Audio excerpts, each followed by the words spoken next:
Niklas Füllkrug à l'AC Milan. On va se poser la question de savoir si c'est un bon choix ou un flop annoncé. Et on va aussi se poser la question de savoir si l'Allemand peut rester définitivement chez les Rossoneri. Alors, spontanément, toi, mon copain, déjà, quand tu entends Niklas Füllkrug qui arrive à l'AC Milan, est-ce que pour toi, c'est un bon choix ou un flop annoncé pour ces 6 prochains mois? Eh ben écoute, moi, quand on me parle de Niklas Füllkrug de premier abord, je pense à celui de Dortmund. Et c'est déjà pas forcément positif parce que Ah mince! Ah mince! Ah mince! Ah, parce que là, moi, je pensais que c'était un truc non, positif mais dans ta si, bouche. Mais aïe!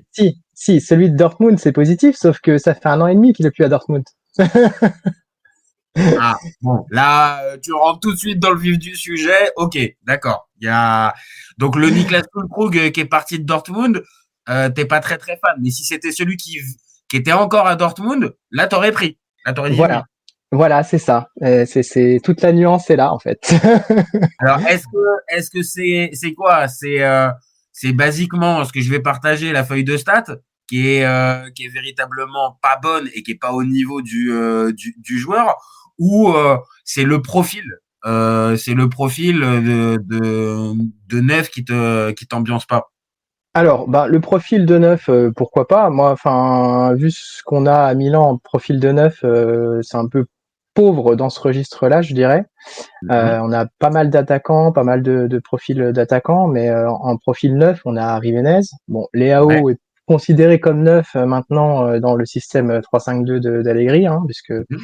notre cher Allegri met du 3-5-2 et met Leao dans les deux devant. Donc on le considère comme neuf et derrière, ben, on n'a pas grand-chose. Et C'est quand vrai. on voit ce que donne Jiménez, euh,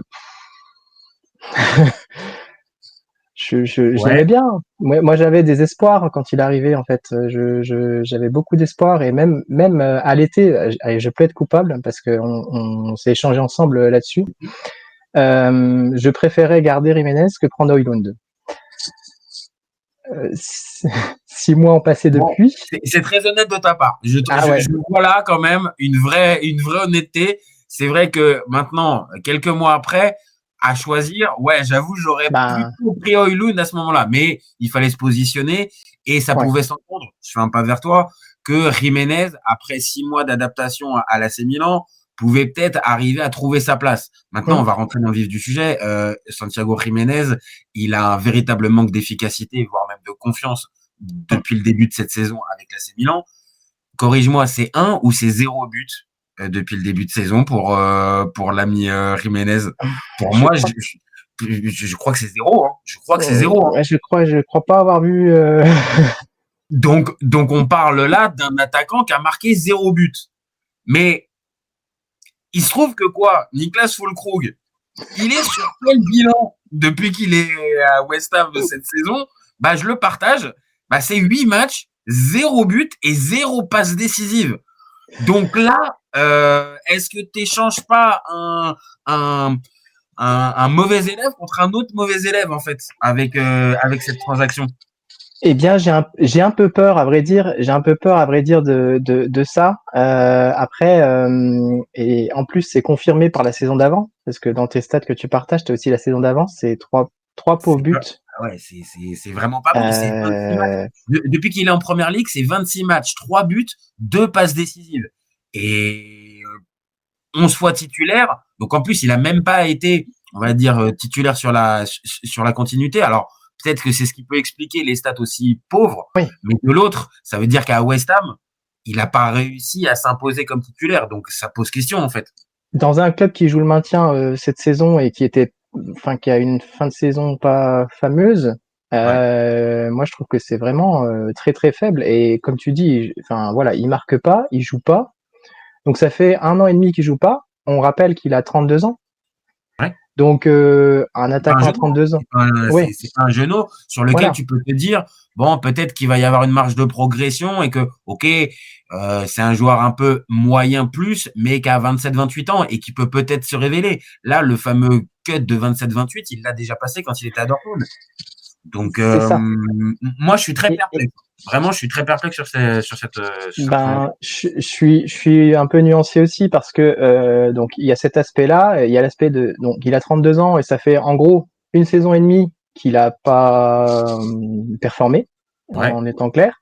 ouais, Donc un attaquant à 32 ans, ça peut être bon s'il est sur la continuité. Là, eh ben il y a un gros doute forcément. Maintenant, si on voit le côté Milan ouais. Ah oui, qui parce le que prend, voilà, c'est un petit peu cet aspect-là qu'il faut voir. C'est donc c'est un prêt avec option d'achat à 5 millions. Donc ce que j'ai vu de Romano. Apparemment, il avait des sollicitations en Allemagne, 2 sollicitations en Allemagne. Donc je sais pas de quoi c'était, mais en tout cas voilà. pas non plus, mais je pense pas que ça soit le Bayern qui avait Ouais, non, envie de le je pense prendre pas non pour plus. Kane et Jackson. Je pense pas. Je pense pas. Je pense pas non plus. Mais voilà, donc et c'est un profil qu'on n'a pas à Milan puisque c'est un mec qui est bon de la tête. Donc Mhm. il l'a pas montré, il l'a pas Non, là, montré dernièrement. on va pas être méchant encore avec lui. Bon, on a Mm, bien vu, il sort d'une période sans confiance. Mais sur le profil, tu as raison, c'est un joueur plutôt athlétique, plutôt bon de la tête et qui peut servir de point de voilà, fixation, ce qu'adore l'entraîneur du Milan, Massimiliano Allegri. exactement. Et en plus, Allegri l'a souligné dernièrement, c'est qu'il voulait que ces milieux marquent plus parce qu'il n'y a pas, hormis Selmakers, qui doit être à 2 ou 3 buts, il Ouais. n'y a pas un seul milieu qui est au-dessus de un but. Et en fait, dans la philosophie Allegri, il veut que ces milieux, en fait, ils plongent dans la surface. Donc des Loftus-Cheek, des Bah, Fofana, voilà, des soyons Rabiot, fous, des Rabiot, Rabiot ou même des Modric, puisque ça peut être voilà. les trois qui peuvent être amenés à ça. C'est vrai que si tu as un point de fixation plus efficace qu'un Jiménez depuis le début de saison, bah, non seulement eux peuvent en profiter, mais les deux gars sur les côtés aussi, et Leao qui, quand il est aligné, ou Pulisic, ou Nkunku, dans ce poste, on va dire, un petit peu de soutien d'attaquant, bah, ok, là, ça peut avoir du sens. Maintenant, la vraie question, c'est dans quel état, en fait, tu récupères ce Niklas Füllkrug, en fait. C'est C'est ça. maintenant, C'est maintenant, il y a un point qui m'a l'air plutôt positif pour son intégration, c'est que on va dire ça s'est fait assez rapidement. Apparemment, le coach était d'accord. Et on va dire c'est une opération un peu sans risque puisque c'est un prêt sans option d'achat obligatoire. c'est ce que je disais, c'est ce que j'allais dire en fait. C'est que en fait, voilà, c'est un peu un essai de 6 mois. On voit ce que ça donne. Après, moi perso, un mec de 32 ans, je suis pas trop pour garder. Après, l'option est à 5 millions, donc le risque est mesuré. Mhm. Mais 32 ans, bon, c'est quelqu'un qui va être sur l'instant et qui doit donner tout de suite. Et c'est un peu ça le problème en fait pour moi, c'est que un gars qui a pas bien joué depuis une saison et demie, est-ce qu'en 6 mois il va pouvoir donner sa pleine mesure? Je sais pas. Ça J'ai peut un doute. exister. Tu vois, ça peut exister dans certains cas.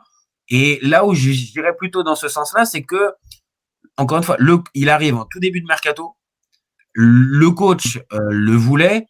Et on va dire, il y a un besoin, puisque là, factuellement, même Jiménez, qui est même en manque de confiance, Hum, il est blessé. Il est hum. blessé. Donc là, factuellement, il y a besoin d'un neuf, comme on a dit, athlétique. Donc ça veut dire qu'il va rapidement jouer.